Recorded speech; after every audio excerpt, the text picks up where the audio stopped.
When the weapons of mass destruction thing turned out not to be true, I expected the American people to rise up. They didn't.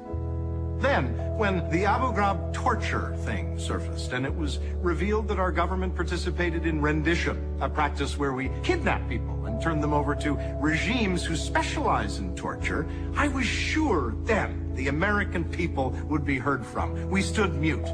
Then came the news that we jailed thousands of so-called terrorist suspects, locked them up without the right to a trial or even the right to confront their accusers. Certainly, we would never stand for that. We did.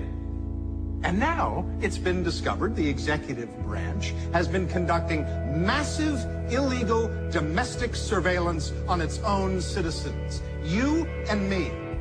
And I at least consoled myself that finally, the American people will have had enough. Evidently, we haven't. In fact, if the people of this country have spoken the messages, we're okay with it all. Torture, warrantless search and seizures, illegal wiretappings, prison without a fair trial, or any trial, war on false pretenses. We as a citizenry are apparently not offended. There are no demonstrations on college campuses. In fact, there's no clear indication that young people even seem to notice. Well, Melissa Hughes noticed. Now, you might think, instead of withholding her taxes, she could have protested the old-fashioned way, made a placard and demonstrated at a presidential or vice presidential appearance. But we've lost the right to that as well. The Secret Service can now declare free speech zones to contain, control, and in effect, criminalize protest. Stop for a second and try to fathom that. At a presidential rally, parade, or appearance, if you have on a supportive t-shirt, you can be there. If you're wearing or carrying something in protest, you can be removed. This in the United States of America. This in the United States of America. Is Melissa Hughes the only one embarrassed? And what I'm most sick and tired of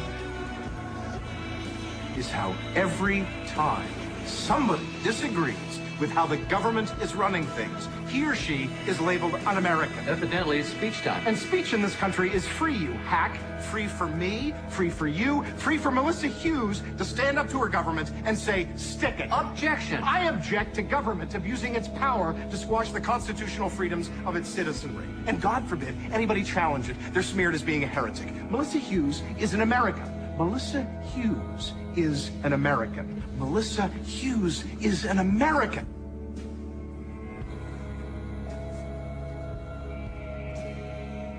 Last night, I went to bed with a book, but the book contained a speech by Adlai Stevenson. The year was 1952.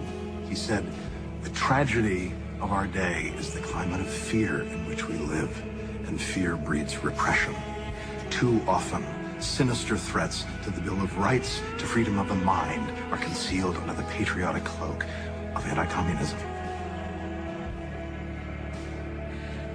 Today, it's the cloak of anti-terrorism. Stevenson also remarked, it's far easier to fight for principles than to live up to them. It's you.